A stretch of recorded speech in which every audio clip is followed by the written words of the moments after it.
Should we start with an origin of the project? Yes. We could, am I?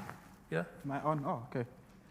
The Kafka's Ape started as my master's directing project at Wits, where Tony and I went to school.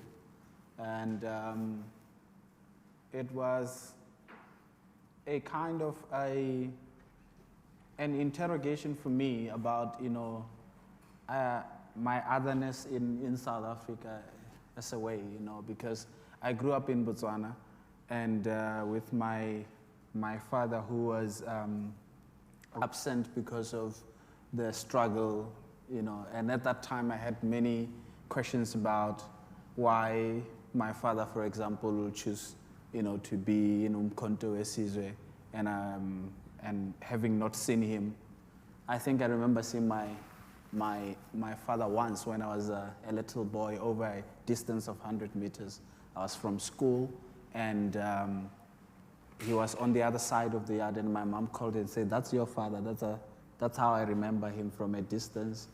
And he was getting into a car because they were actually being followed by some operatives of the then apartheid government. And then coming into South Africa, where he was killed when he returned from, you know, Umkhonto weSizwe, made me think a lot about what freedom is, what independence is, and all that. And at the same time, around 1994, just before, you know, he died within 2 weeks, you know, of, you know, Chris Hani. And there was, you know, freedom and independence in South Africa, but in Rwanda, in the opposite, you know, side of the continent was the Rwandan, you know, genocide. So by the time I came to South Africa to study at Wits, I was just amazed at the statistics and the relationship between Rwanda and South Africa around who has really went through a genocide. Because the number of people that had died from violent crime in South Africa at that time were exceeding those of the people who had died, you know, in the Rwandan, you know, genocide. Said, which country is burning in a genocide here, one way or the other? And that was the beginning of an interrogation of my otherness, you know, and because when people kill people, it's because there's something, you know, that they don't like about them or something of that nature. And I was like, I want to interrogate the depth of otherness and what it means. And I came across the short stories of, you know, Franz Kafka, and that I found a home in the kind of the complexities of thinking that I was finding in the story, you know, especially by that time I was reading the story, you know, The Judgment.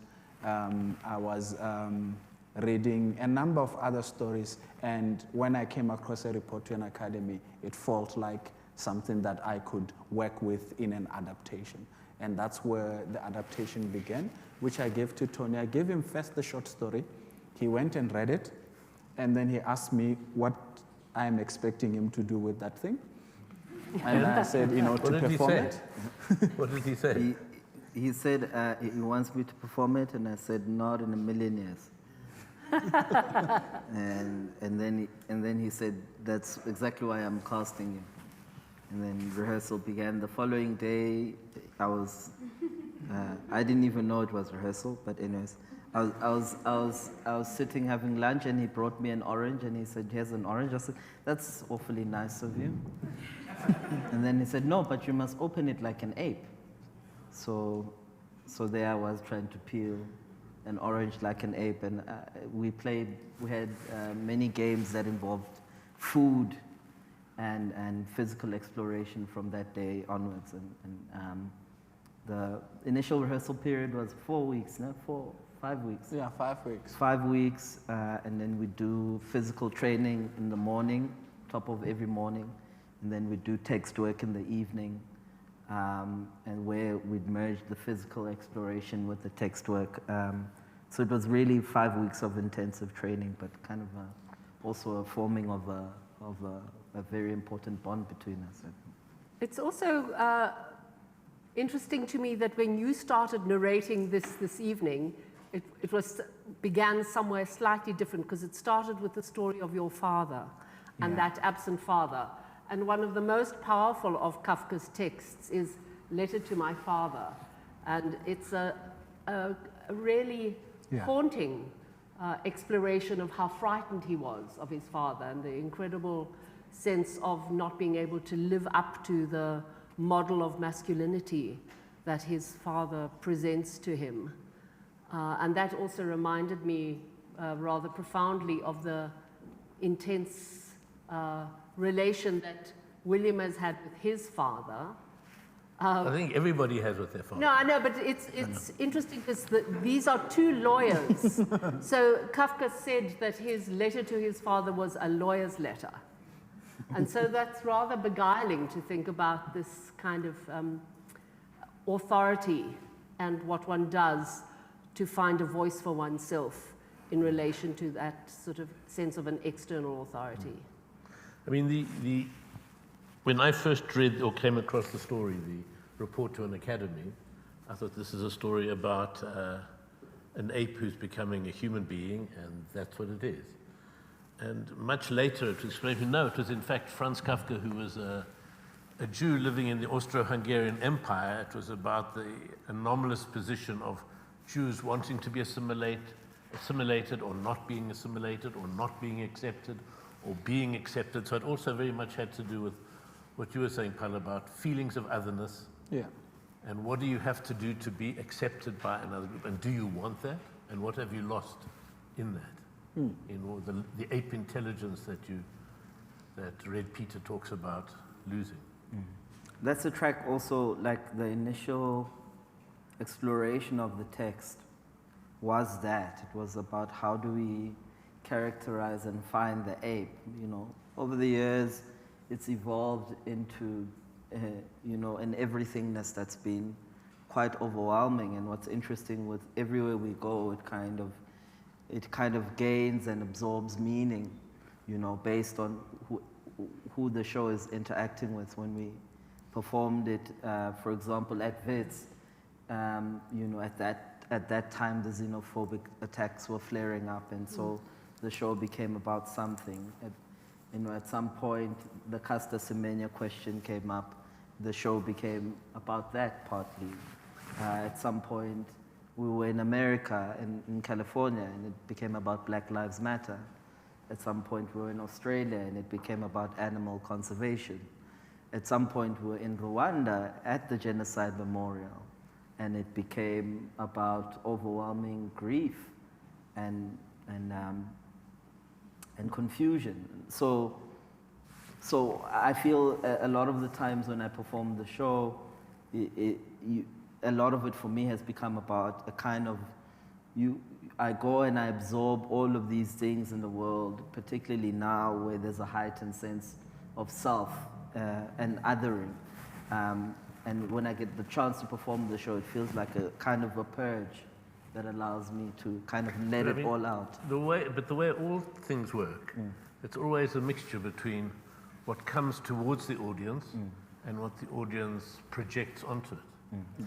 And that's why something that's as open-ended as this, it's like a membrane that, you know, what you're doing comes towards us, and from all of us, there's all these other either knowledge or memories of Kafka or other stories of apes we've seen in the zoo, of all the different associations, the associations of black people, apes, all the kind of racist elements that are there about what is it to be performing an ape.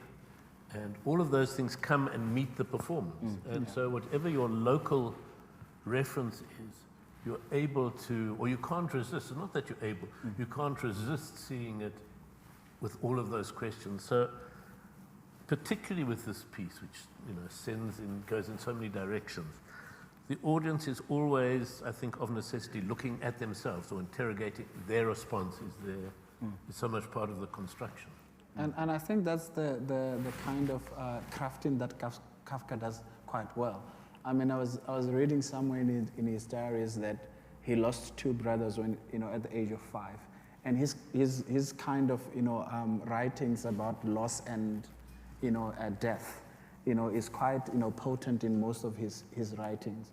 And there's as we were building the story, I read, you know, the Silent Sirens, and there was a quote that, stuck with me, and I have it here. He says, he writes that silence have a still more fatal weapon. They are a still more fatal weapon than their song. And that still fatal weapon is their silence. And one of the things that, as we're doing this piece was, where do we find, this many silences? What do they mean, this many silences? Why do people keep quiet around, the violence, either to women or either to humans or to fellow to animals, to plants, all those kind of things were, in question, in terms of how Kafka, crafts his stories. And it has been a question of silence and absence. For me, has been, a kind of an existential question that I draw out of Kafka personally. But you talk about the irresolution about whether it's an animal or a human being. Of course, what's so profound for Kafka is the human being is an animal. Yes. He's not making that distinction, and he's kind of insisting on that, the integrity of that idea. And that's why he has these defamiliarizing strategies, that the body becomes an alien to the self. So you're inside a form that's not entirely at ease with who you think you are or who you think you should be. So that kind of radical alterity of the self to the self, that I am always not at home inside my most intimate space. Mm-hmm. So I think that's a very profound defamiliarizing strategy. And I'd wanted to do The Hunger Artist, which is a short story about a person who is a professional faster, lives in a cage, spends his time in a cage and won't eat, and that's his life. Quite what the story means, I've no idea. And in a way, that's what you were saying, and you were saying about your duty, your obligation is to the text and to how best to inhabit it. And then there's the second part of it, well, what does that actually suggest, which is the duty of, I suppose, the director, but the audience primarily to see it. And it's about a confidence in the strangeness of the Kafka text that justifies the energy and the focus put on it. And you have been wanting to do a hunger artist for 30 years now. I think so. Yeah. I mean, the Centre for the Less Good Idea, I must understand, is a selfish project. It's to be able to do so many projects that wouldn't have a home anywhere else, and there's no other way to do them. Yes. And one has to make a whole huge institution to be able to find a place to do the 10-minute play. Yeah. Yeah, I think that's the blessing of the Centre for the Less Good Idea. The first time that I worked with the Centre for the Less Good Idea, and Bronwyn was saying to me, what is the project that you've always wanted to do and you feared doing it because you thought other people won't like it? Mm-hmm. And I was like, oh, is this the place where we do that? That's nice. I like to do things to test ideas where, people, won't be judgmental. And for me, that's the kind of the uniqueness of, a relationship with Kafka, who wrote stories that he feared, being read and wanted to be, destroyed, and they became extraordinary, kind of performances. And for me, that the idea of testing, the idea of flirtation with failure, the idea of, not paying attention to the form or the time or the length is the blessing of being at the Centre for the Centre for the Less Good Idea. And I believe in that kind of collapse entirely, and that the willingness for example, for William, 30 years you want to do a hunger artist and you do not know what it is about the piece. And for me, when I watched it, the first time, it was, it's performed by Michael Mazibuko and Dan Salsik. It was, the beauty about it was the ordinariness of somebody not knowing, and the justification of the hunger when he says, I have not found anything, that I found suitable to eat. That is why I have been doing this. And you've been thinking this person is trying to, you know, prove something, but it's only because he did not find I think the this is food a he liked. big spoiler alert here. No one heard that. No, it's still wonderful even with the spoiler, William. Yeah. Yeah, just for me also just to say thank you to the Centre, to our partners in Toronto, and to our partners at the Centre for the Humanities Research, the University of the Western Cape. Really kind of their provocation made everything else kind of possible in the domino effect of what we've been able to do in a small way in a time when theatre isn't really supposed to be possible, and here we are. So in a way, this is also a test to say, can we start bringing work back onto the stage? And it's fantastic that all the seats that were available were sold. And so thank you all very much. Thank you. Yes. Okay. Yeah. And thank you for indulging us in our incoherence.